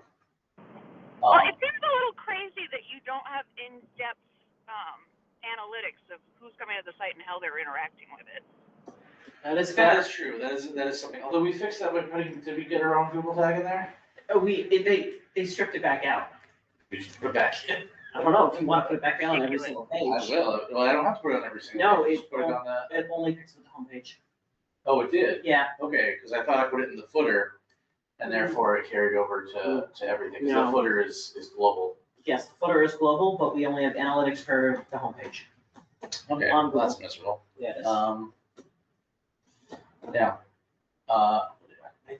I think Kevin though has access to the analytics. That was the thing, is they can only give it to one person. No, I have access. Oh, you have access. Yeah. So you can see the analytics from Yeah. Civic Plus? Yeah, Civic Plus only tells us the analytics for the homepage and the DPW page. And our Google Just the Analytics, homepage. yes, and our Google Analytics within Google only tells us those pages as well. That's odd. Yeah, okay, well, that's fair. That's a valid point as well. Yeah, I'm on board with doing it. Like, I don't entirely think there's a whole lot to lose. And that some of the benefits outweigh the issues. But, I do respect you taking the high road on whether or not, like, you would suggestive in conversation. I also think that there weren't many other resources, at least that we could find. I mean, 90% of the towns that we review were using it. You know, the other ones were using Revise, and I will never go back to Revise.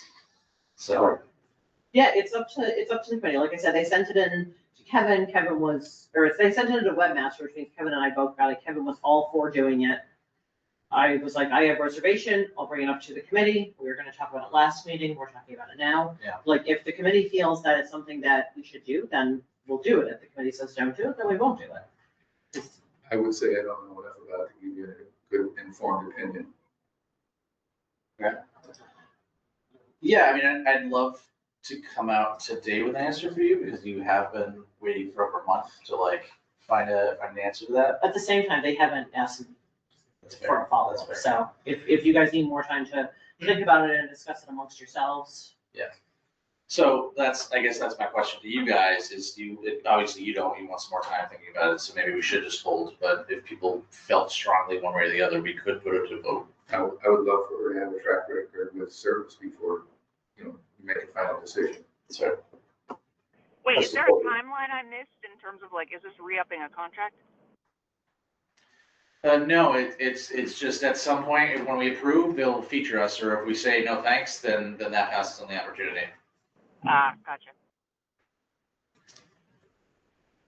I'm for it, and the reason that I am is something that Ed said before. The more publicity that we get, the more good we get, the better our candidates for other jobs, the more we look like an attractive employer. So I'm very much for it. Okay. Excellent. Yeah, I mean, I share that sentiment as well. Yeah.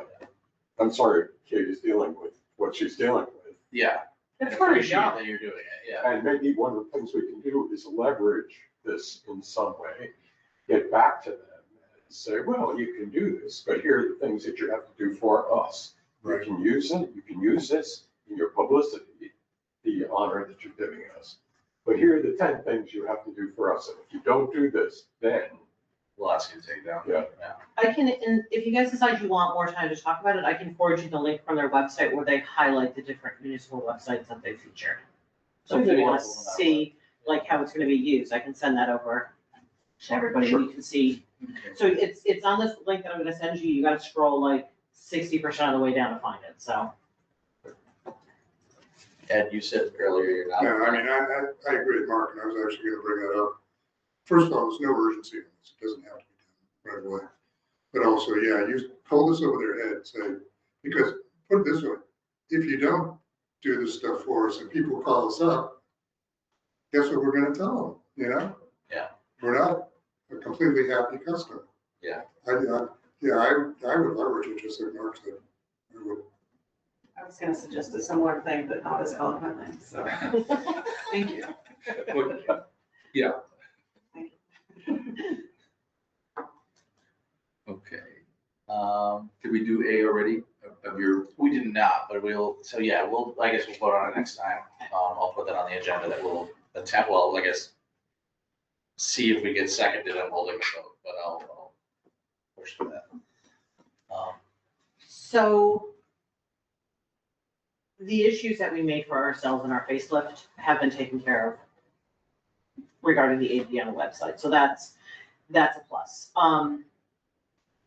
I got to get through this annual report, and then it's really getting focused back on everything else in my job that I've been doing, but also reamping the focus on looking at the getting standards up to ADA compliance. And the first step in that is going to be is taking an audit of the site, and within that, all of our, can't think of the words escaping me, but all of our documents and everything that are on there and associated with it. So it's not just the site, it's all the Digital assets. yes, all the digital assets associated with the website. Thank you.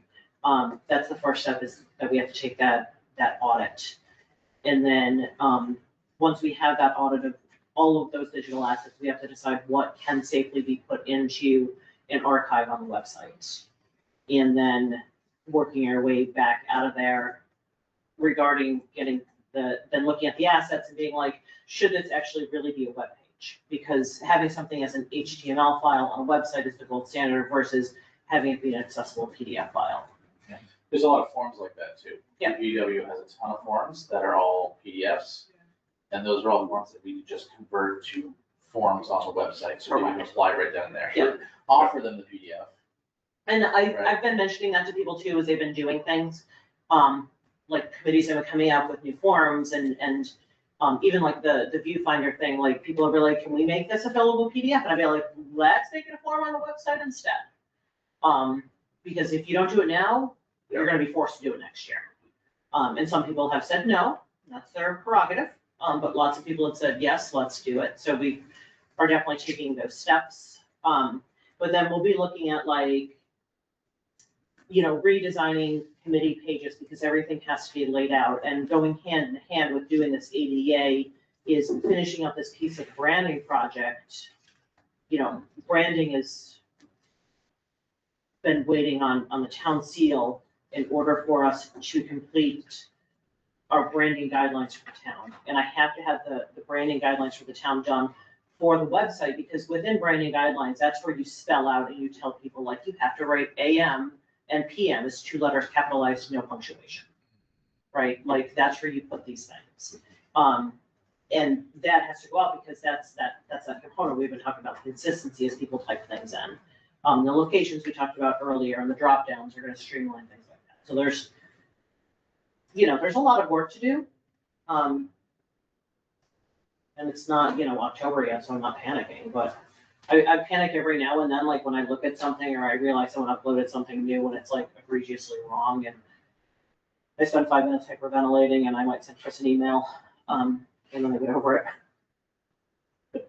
How does it work? Like, I'm thinking of, like the assessor's office has forms that are state forms. Are those accessible from the state? So the state has to be compliant by April of this year. Okay.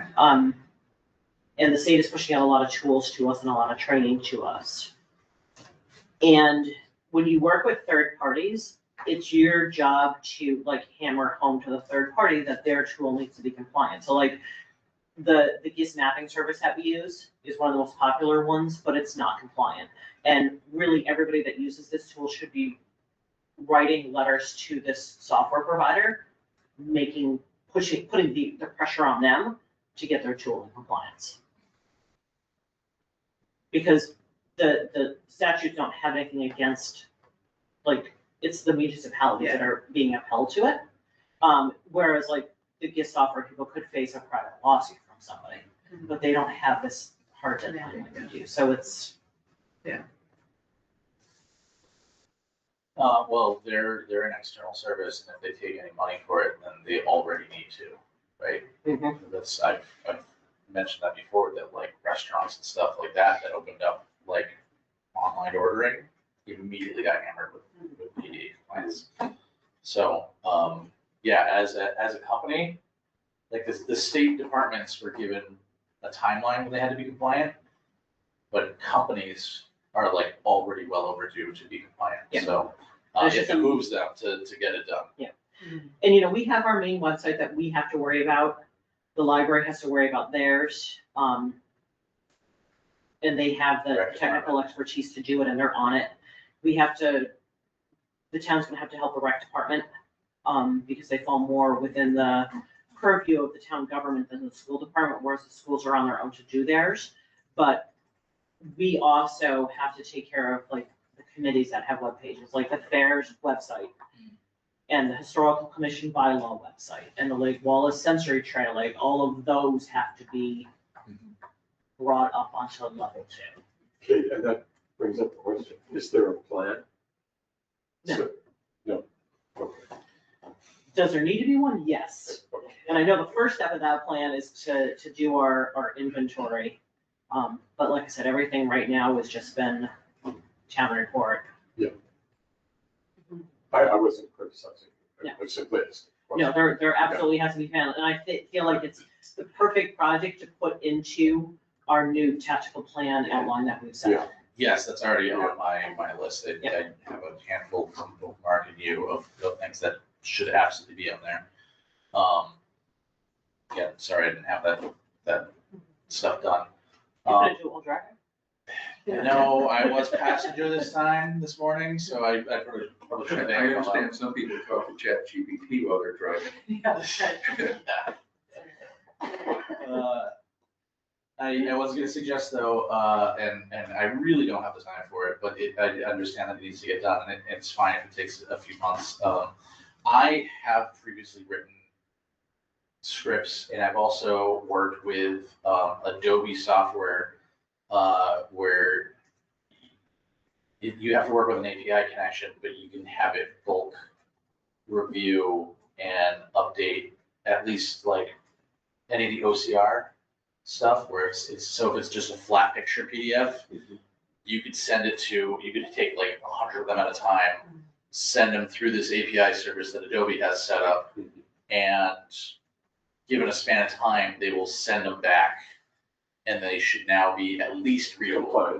Well, I wouldn't say compliant, but at least now it's not a flat image anymore. They send you a version that is now like a fully editable, changed from flat text or picture to text that you can work with. Which stops you from having to go to find the initial document that the PDF was created off of. Yeah. Because you may not have that Word Yeah. file anymore.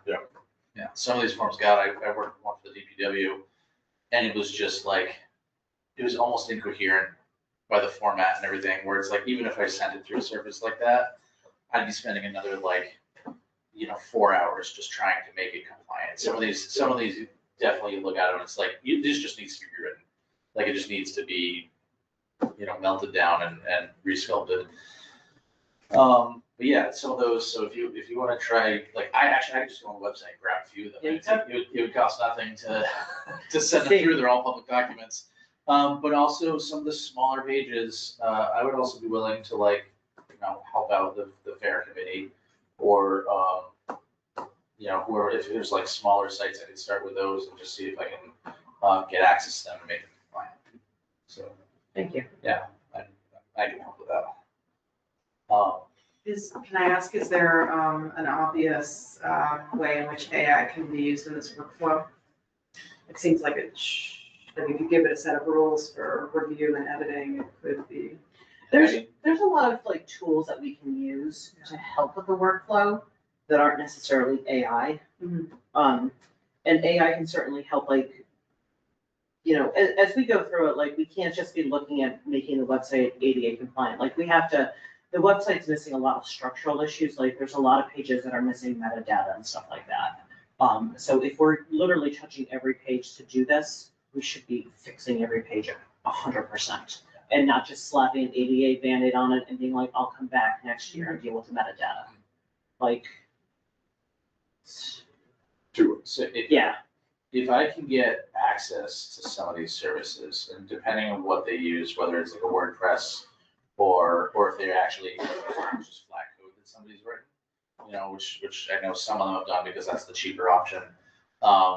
If I'm able to access the direct code, I can run some of the compliance tools that I have and I use for work, and then send them through something like Cursor, which is a service that is connected to AI. I can put the whole site file in and just be like, these are the problems that I've dug up based on this service. I need you to correct all of them. And it will go through every file and just do that within 10 minutes. And I think also too, as we do the inventory, do we need all of these little tiny web pages? Did some of these committees create a web page because they couldn't create something on the revised site? Is that why the historical district? I'm sure that's a few of them, yeah. Yeah, they probably have these sites and maybe now is the time to do you want to keep spending your money on this site and ensuring you have someone to do that and we can help you make it compliant, or do you want to come and join us on the website? Yeah, makes it cheaper for them. Yep. We did that with the cultural council. They were paying $200-300 a year to have a site hosted. They weren't happy with it. They also didn't know how to make any edits. The person that originally set it up left. And so I helped them convert everything into pages within the town website. And as far as I know, they've been happy with it, right? that, Mhm. that now they can go in, they can edit anything they need just by using the WYSIWYGs. You know, I converted a whole bunch of stuff over there for them, so, that's an excellent point, that like, does the fair committee actually need an external site? If you just put all that information on ours and then they can cut down their hosting costs. Mhm. You know, and changing from, you don't need a developer to change over and do everything if the other person leaves, because it's all just like a Word document, you could just edit it. And there could be bonuses, like the fair committee right now, like they have PDFs, fillable PDFs. And I know we're right at 8:30, but they have like fillable PDFs that you have to like fill out, or you can do a paper version to like enter into the exhibit hall, whereas it could be a form on the website. Yeah. And they wouldn't have to worry about things being postmarked by a certain date, or whether or not an email was received and stuff like that too, so. So that's that, unless anyone else has any more questions. All right, excellent. Yeah, sorry, this is the latest meeting we've had in a while. It's probably because of all the times that I've interjected on stuff, so like right now. So any additional items for discussion? Anything not necessarily communication related or anything like that? Just a brief update. I attended a meeting yesterday with the Historical Commission, which was interested in getting some people together in town who might be interested in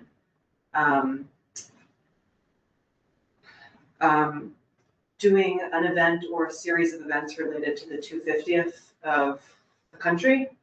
I don't really know where that falls, but I feel like at some point, maybe the communications committee would be involved if there is some effort to advertise stuff related to events for the 250th in town.